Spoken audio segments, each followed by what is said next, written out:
Welcome everyone to the channel. I'm Steven. I'm Brittany. And we are the BS Review, here with another review for you. Today we are reviewing the HBO, I think it's like a special TV show. Mini-series? Yeah, it's almost like a mini-series, Sharp Objects. Now, this is only 8 episodes long, so that's why we said it's more like a mini-series and it's not continuing. And it is based off a novel, which we will talk about in a little bit. But we're pretty excited for this, and Brittany actually read the book before we watched. I had not.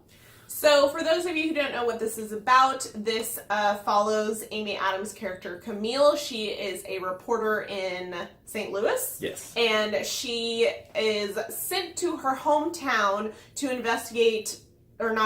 to report on the murders of 2 little girls within the town. And with that comes a lot of her family baggage, and you get a lot of history of her and what causes all of her issues. And it's a psychological thriller. Is how I would classify it. Yeah.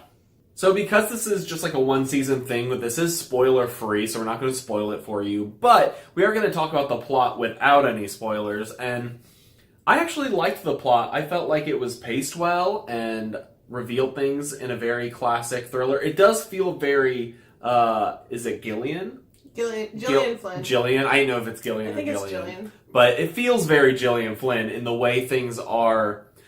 The way exposition happens and the way you find out things and the reveals. She definitely likes to play with people's minds a little bit, and this show is all about messing with your head.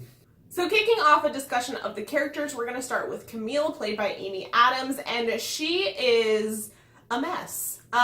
She has a lot of issues that you don't know what is going on at the beginning of the show, and they slowly get revealed over time, and how they tie into her history as a reporter and her dealing with coming home and dealing with her family that she purposefully moved away from. So there's a lot of interfamily dynamics and problems going on, and I honestly, when I read the book, did not think Amy Adams could pull this part off. I've really only seen her in like more fluffy surface level roles. I haven't seen any of her hard hitting stuff. And let me tell you, she knocked it out of the park. She did real good. Like, she's not a likable character, and she played it well.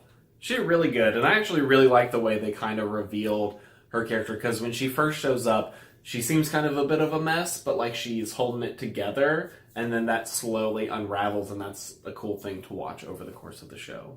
Another huge character in this story is Adora, who plays Amy Adams' mother, and she's played by Patricia Clarkson, and she does a good job in this. She's very hateable.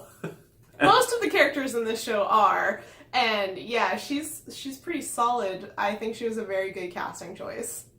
Yeah, everything felt very believable from her, and oh my gosh. Anyone who's ever experienced passive aggression can just feel this from her character so well.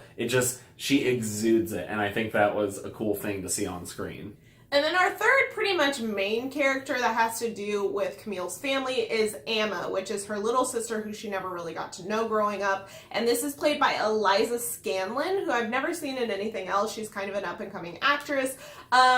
She had to play a very interesting character, a very complex character who just has a lot of different things she needs to do on screen and a lot of parts she needs to play. And I think she did extremely well. All of it was very believable. I never felt like any of it was awkward or forced. It was very well acted.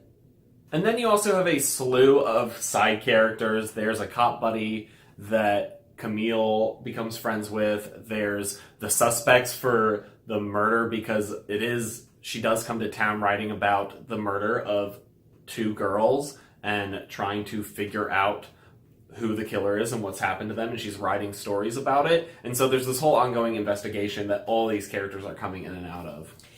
This show and the book that goes along with it reminds me a lot of Stephen King's writing, actually, not specifically the writing style, but the writing setting, because of it revolving around a specific place, a specific town, and the almost beating pulse of that town and all of the horrors essentially that surround it because of the people in it and all of the secrets and all of the things. It very much reminded me of that. It's so much, because Stephen King's favorite thing is this town is just like evil, and so everyone in its lives just gets slowly dismantled, and it's very much the same thing. And because of that, the side characters are very crucial in this story, even though they may not play huge parts specifically to the plot. They are important to the smaller parts and the little bits and pieces and the little just teases of things that are wrong with this place. It was very immersive. And with that being said, I do think this is a really good book to movie adaptation, and pretty much everything was spot on. The main points of the plot, they did not change. There were a few minor changes they did here and there, which always happens with a book to movie adaptation, but from someone who had just read the book, and I think literally the same day I finished the book, we started episode 1, it was a really satisfying to see all of these scenes play out on screen, and it was very interesting how they played out as well, because the way they do the flashbacks are very different than the way they are on page, just because visual storytelling is very different from written storytelling. And because of that, I felt like in the book I kind of came to certain conclusions quicker than I would have if I had just watched the show. Like, as we're watching the show, I was like, at this point I would have known this because of this, and this clue, but those haven't been given yet, because to visually give those would be way too much of a glaring, hello, this is what's happening, whereas written, you can kind of disguise it a little bit more. So that was an interesting difference between the two.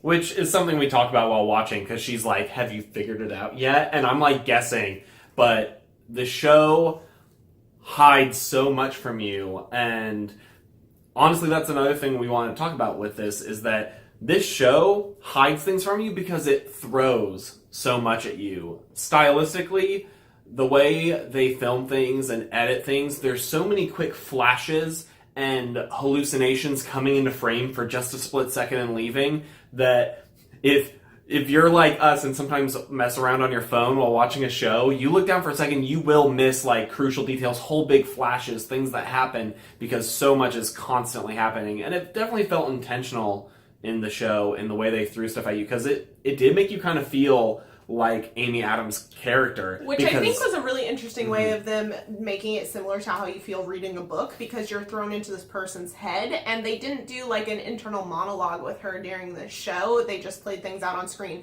So having those flashes in her head kind of gave you that nonverbal internal monologue. And it definitely made you feel more for her character and feel overwhelmed and kind of like overstimulated. Watching an episode of the show made me feel like, oh my gosh, I have to like stare at the screen and not blink because there's so much happening. But it also made it harder to guess, and it hid some details in there. But it was kind of cool that at the end, once you know everything, a lot of those flashes and stuff make more sense why they were what they were. Overall, I think this was a very satisfying book to movie adaptation, not movie, TV show. I think I've said that a few times. You know what I mean. It's a very satisfying book adaptation on screen, and I really enjoyed watching it. Typically, these kinds of shows are not my thing, but I dug it. It was good. I really liked it. That being said, it is definitely a slow burn. I've seen a lot of people complain that it was a little slow for them. It didn't bother us just because the characterization is so good in this, and watching these characters interact and move was very fascinating. So it didn't bore me, but I did see some people complain about that. It's more of a character study than anything else, and I think sometimes that can get a little monotonous and drudging through the plot. I personally don't feel like it did that, but I can understand why some people would feel that way. I would also say, if you haven't read the book, but you are sensitive to certain issues, there is a ton of sensitive content. All the content warnings. So I don't want to spoil anything, so I'll just say trigger warning across the board. Anything that is a typical trigger warning shows up in this show. Across the board. Everything. So keep that in mind if you're going into this show blind. I don't want anyone to be too thrown off by that. And also one little small tidbit, if you have not watched it yet and you plan to, or you did watch it and you missed this, there is a mid-credit scene after the final episode, which gives you a little bit more piece of the puzzle. Like, you get the big reveals and all that before the end credits, but the end credits just gives you that little something extra. So if you're curious, I would stick around. It was a good little cherry on top, I thought.